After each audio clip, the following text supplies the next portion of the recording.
शंकराचार्य अभिमुक्तेश्वरानंद ने शायद यह नहीं सोचा होगा कि उनका एक बयान उन पर इतना हावी साबित हो जाएगा। जहां उन्हें पहले जनता के विरोध का सामना करना पड़ा, अब साधु संत उनके खिलाफ आ गए हैं। नमस्ते, मैं हूं वैभव दीक्षित।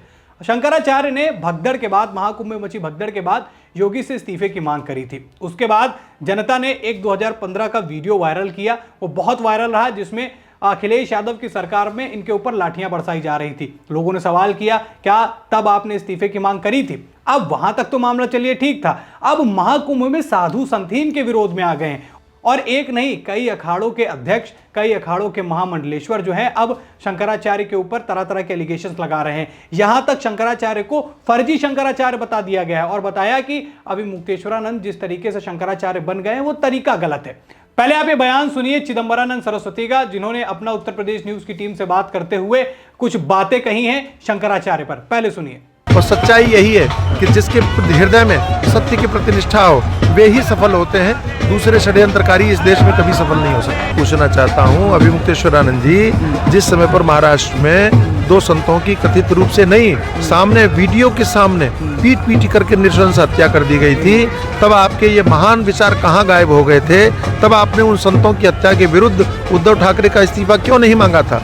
आज आपको कुंभ में भगदड़ में हुई मृत्यु के बाद में आपको राजनीति करने की सूझ रही है। इतना तो कोई राजनेता भी नहीं गिरता है जितना आप संत होकर के गिर रहे हैं। अपना पतन रोकिए, अपनी भावना को राजनीति से इतना मत डुबोइए कि आप एक संत की निष्ठा पर सवाल खड़े कर रहे हैं। उसने, योगी जी ने, चाहे काशी हो, अयोध्या हो और चाहे प्रयागराज हो, उन्होंने जिस तरह से धर्म और संस्कृति के साथ संपूर्ण उत्तर प्रदेश के लिए कार्य किया है वो प्रशंसनीय है। वो अपने परिवार के लिए काम नहीं करते और वो कभी किसी स्वार्थ के लिए काम नहीं करते, उनके मन में केवल देश और धर्म।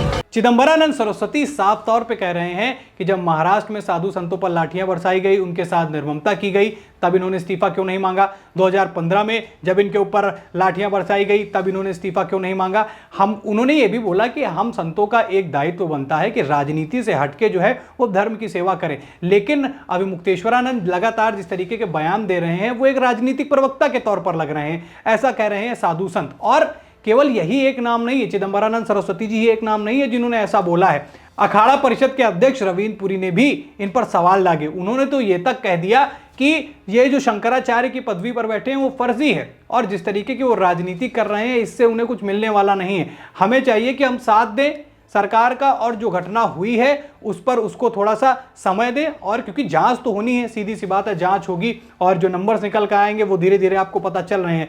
लेकिन महाकुंभ के अगले दिन या महाकुंभ में जब भगदड़ मची उस समय जिस तरीके की राजनीति अभिमुक्तेश्वरानंद द्वारा की गई उसके बाद से वो निशाने पर है, खास तौर पर आम जनता के। हमने पहले भी कई खबरें जो है अभिमुक्तेश्वरानंद को लेकर बनाई, उस पर लोगों की प्रतिक्रियाएं देखने को मिली। कई लोगों ने कहा कि ये बिल्कुल राष्ट्रीय प्रवक्ता के तौर पर जो है ये अपने बयान दे रहे हैं और जिस तरीके की बातें कर रहे हैं बतौर शंकराचार्य, शायद वो समय नहीं सही था जब इन्होंने ये सारी चीजें बोली। देखिए, ये जायज भी है क्योंकि जिस तरीके की बातें इन्होंने की उसके बाद ये खुद ही उसी चीज में उलझते चले गए। पहला जब इन्होंने भगदड़ को लेकर योगी सरकार को निशाने पर लिया और इस्तीफे की मांग कर दी, इस्तीफे की जैसे ही मांग करते हैं वैसे ही सोशल मीडिया पर पब्लिक हावी हो जाती है और इनसे तरह तरह के सवाल करती है। क्या इससे पहले जब साधु संतों पर लाठियां बरसाई गई, कई साधुओं की जानें गई, तब क्या अभिमुक्तेश्वरानंद ने कभी किसी अन्य पार्टी से इस्तीफा मांगा था? क्या जिस वीआईपी कल्चर का ये विरोध कर रहे हैं, क्या वो वीआईपी कल्चर को छोड़कर ये स्वयं चल रहे हैं? ऐसे ऐसे सवाल सामने निकल कर आ रहे हैं। यहां तक तो मामला सही चल रहा था, लेकिन जैसे ही साधु संत विरोध में आते हैं उसके बाद से शंकराचार्य जो है लगातार निशाने पर आ गए हैं। अब योगी आदित्यनाथ पहुंचते हैं प्रयागराज और महाकुंभ जाते हैं जहां पर भगदड़ हुई थी। वहां पर साधु संतों से मुलाकात करते हैं। साधु संत जो है उन्हें सांत्वना दे रहे हैं, उन्हें उनके साथ खड़े होने का साहस दे रहे हैं, ढांढस बांध रहे हैं उनका।